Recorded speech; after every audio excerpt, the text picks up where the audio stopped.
تو ظاہر ہے کہ موبائل کو بھی کے اندر بھی جو قرآن ہے اس کو پڑھ سکتی ہے، بلکہ موبائل کو چھو بھی سکتی ہے، اس لیے کہ موبائل کے اندر جو قرآن ہے اس کی حیثیت جو ہے وہ اصل مصحف کی نہیں ہے۔ جیسے اصل مصحف کا ہم احترام کرتے ہیں ویسے موبائل کا احترام نہیں کرتے۔ اصل مصحف کو جیسے ہم پاکی کی حالت میں ہی چھوتے ہیں ویسے موبائل کو ہم نہیں چھوتے، تو موبائل کا حکم جو ہے وہ مصحف کا نہیں ہے۔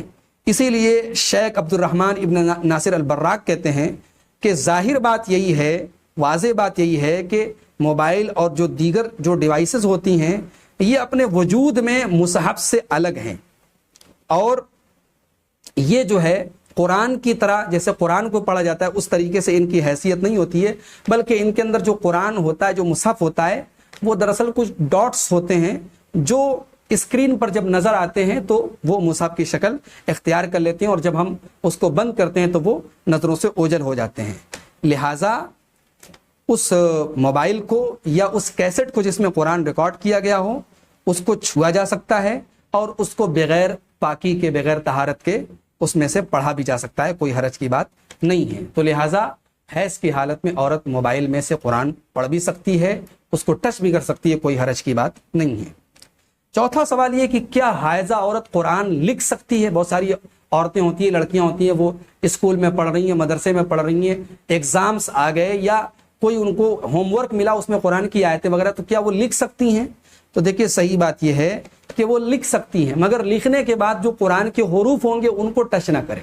لکھ کے کاپی کو ٹچ کر سکتی ہے، مگر جہاں جو حروف کو لکھیں اس کاپی کی حیثیت تو مصحف کی نہیں ہے، لیکن جو اس نے لکھا ہے، جو رائٹنگز ہیں، جو قرآن کی آیتیں لکھی گئی، جو ٹیکسٹ ہے قرآن کا، اس کی حیثیت مصحف کی ہے، اس کو وہ ڈائریکٹ ٹچ نہ کریں۔ اسی لیے شیخ ابن باز سے پوچھا گیا کہ گرلز کالج کی کچھ اسٹوڈنٹس ہیں، ان کے کورس میں قرآن کا کچھ حصہ ان کو حفظ کرنا پڑتا ہے، تو کبھی کبھی پیریڈ میں ان کے امتحان کا ٹائم آ جاتا ہے، تو کیا وہ قرآن کی صورتیں کاپی پر لکھ سکتی ہیں یا یاد کر سکتی ہیں؟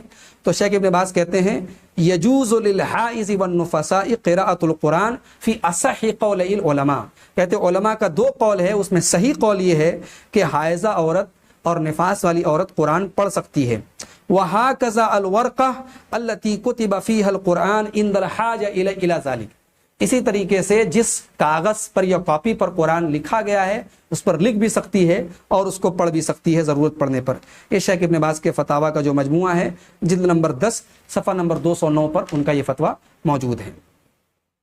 پانچواں سوال یہ ہے کہ کیا حائضہ عورت مسجد میں جا سکتی ہے؟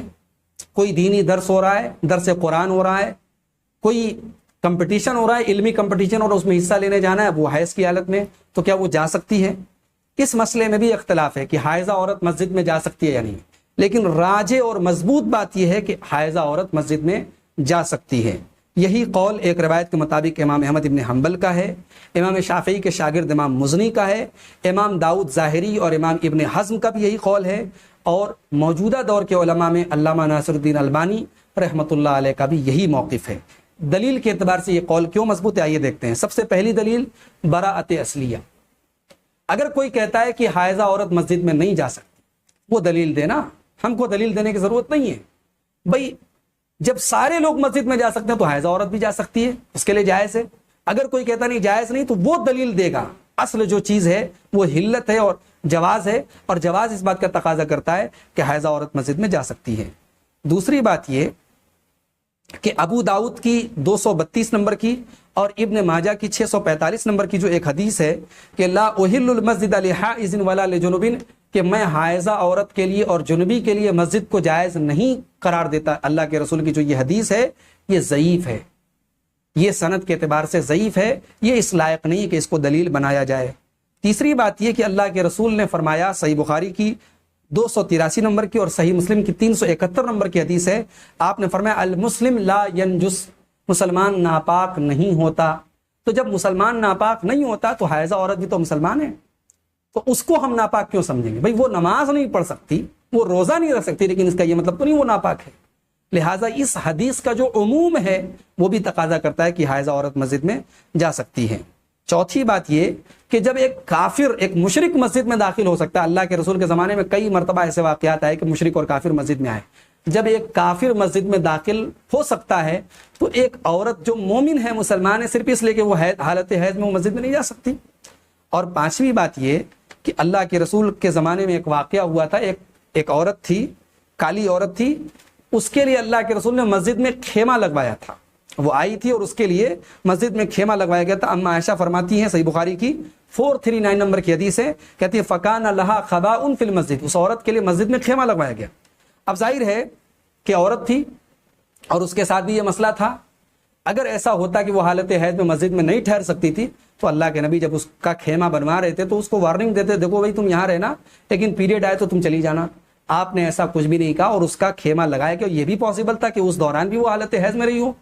تو اللہ کے رسول صلی اللہ علیہ وسلم کا مسجد میں اس عورت کا خیمہ لگوانا اس بات کی دلیل ہے کہ حالت حیض میں عورتیں جا سکتی ہیں. اور آخری بات یہ کہ بعض لوگوں نے یہ کہا کہ اس سے مسجد میں گندگی کا اندیشہ ہے. ایسا کوئی اندیشہ نہیں ہے.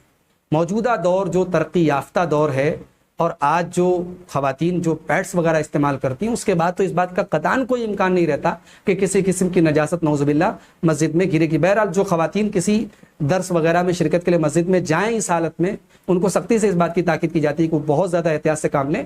لیکن اگر وہ سارے انتظامات ایک عورت کرتی ہے تو پھر میں سمجھتا ہوں کہ کوئی اس بات کا خطرہ نہیں رہتا ہے. تو راجح اور مضبوط بات دلیل کے اعتبار سے یہی ہے کہ حالت حیض میں اگر کوئی ضرورت پڑ گئی، کوئی درس ہے، درس قرآن ہے، کوئی علمی مجلس ہے، کوئی علمی مسابقہ ہے، ایسی چیز میں شرکت کے لیے عورت مسجد میں جانا چاہے تو جا سکتی ہے، کوئی حرج کی بات نہیں ہے. واللہ اعلم بالصواب. یہ حائضہ عورت کے تعلق سے اور قرآن کے تعلق سے چند اہم مسائل تھے. اللہ سے دعا ہے رب العالمین ہم سب کو کتاب و سنت پر چلنے کی اور عمل کرنے کی توفیق عطا فرمائے. آمین. والسلام علیکم ورحمۃ اللہ وبرکاتہ.